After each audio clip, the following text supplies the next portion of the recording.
Dear Mr. Toastmaster, dear members and guests, I sometimes wonder what it takes to make an advanced speaker of foreign language.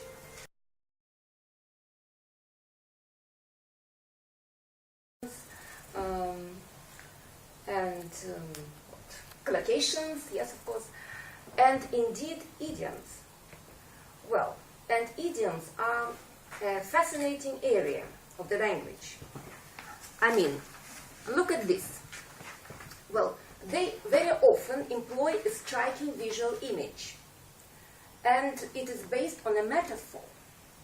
So sometimes it's filled with humor, and this image just etches itself on your memory. So no wonder that we are fascinated with them, and many language learners find them very useful to learn. But are they really useful? Well, some experts are not so sure, and one of them, a well-known EFL practitioner, Luc Prodromou, wrote an article about it. And in this article, he casts doubt on the validity of teaching idioms to language learners. So it seems that there are a lot of stumbling blocks to mastering idioms successfully for a non-native speaker. And the first of them is the meaning. You know, even if you know all the words in the idiom, like crawl, eat, the meaning of the whole phrase might not be so obvious. Well, so that's the first problem.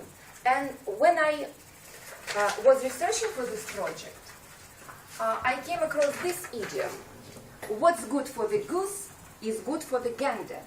And I wasn't sure about what it meant, so I posted a question on a forum with native speakers.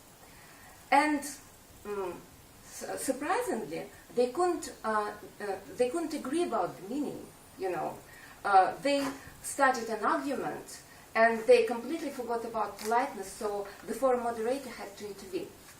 You know. So it's not so easy. Well, and when it comes, so that's about the meaning. When it comes to the form, it's not so easy either, because you have to understand the whole phrase down to a single particle, with all the articles, you know, small words, and in the right order. So that's not so easy. So if we look at the contexts, they usually crop up in informal situations. But as for me, I don't often find myself in an informal situation with a native speaker, because we don't even share the same language. So that makes idioms, you know, their value a bit limited. You know. Then, when you get the form right, when you put a lot of effort into remembering it, here comes the next surprise. Because it appears that native speakers almost never use them as they are. And the reason is that they are so striking, so colorful, that people get bored with them very quickly. So they go out of fashion, they become cliches. And in order to give them the new life, native speakers just use them creatively. Like this well-known idiom: it's raining cats and dogs.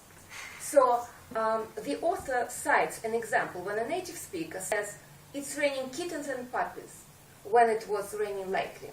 Yes? But if you just use it as it is, you will sound like 100 years old.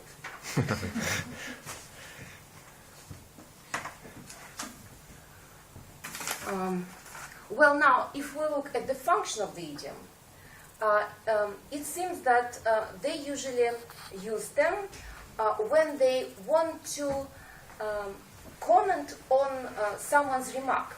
And that means that you have to use them really spontaneously. And it's a tall order for a non-native speaker, you know. So function presents some problems too. And last but not least, phonology. It seems that when you use an idiom, they might defy the common rules of the language when it comes to stress and intonation. For example, if we look at this one, normally the stress gravitates to the last noun in the phrase, works. But if I believe my textbook, here you put the stress on spanner. Throw a spanner in the box. Yeah? So, phonology is a snag either. So, what we have here seems like a list of booby traps, you know, and why would we even want to walk into this minefield? But if I haven't convinced you, I just want to give you an example from classical Russian literature. It's from a short story by Leskov. There was a German who lives in Russia, and he was so keen on Russian language that he only used English proverbs and idioms and sayings in his speech. And it makes a very comical effect, so everyone laughs at him. Nobody takes him seriously. And finally, he dies of, he comes to a sticky end. He chokes on a Russian pancake. So I think that this is a salutary lesson to all language learners, that not even food, but also language presents problems. And one man's meat is another man's poison. Well, wait a minute.